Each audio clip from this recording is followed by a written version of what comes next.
మనిషి ఒక్కటి అంగీకరించగలిగాడు అనుకోండి, మరణం అన్నది ఒకటి ఉన్నది. ఈ శరీరం పడిపోతుంది ఎప్పుడో ఒకప్పుడు. నేడో రేపో కాదేని ఏనాటికో అంటాడు దూర్జటి. ఇంకో 15 ఏళ్ల తర్వాతో ఇంకో 20 ఏళ్ల తర్వాత అయినా ఈ శరీరం పడిపోవాలా? పడిపోయిన తర్వాత ఇది ఇచ్చిన వాడు ఒకడు ఉన్నాడా? వాడి ముందుకెళ్ళిన జీవుడు నిలబడాలా? ఏమిరా నీకు మనుష్య శరీరం ఇచ్చాను, ఏం చేశావురా శరీరంతో అని అడిగితే, స్వామి ఏమీ లేదండి, తిన్నాను, భోగం అనుభవించాను అని చెప్పాను అనుకోండి, దానికి మనుష్య శరీరం ఎందుకురా? ఇంకొక ఉపాధి ఇస్తాను పొమ్మన్నాడు అనుకోండి, నేనేమైపోవాలి? నా జీవుడు ఏమైపోవాలి?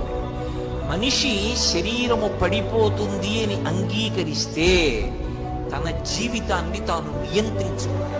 ఎందుకని అంటే జీవుడు జవాబుదారీ కనుక దీపం ఉండగా ఇల్లు చక్కబెట్టుకో.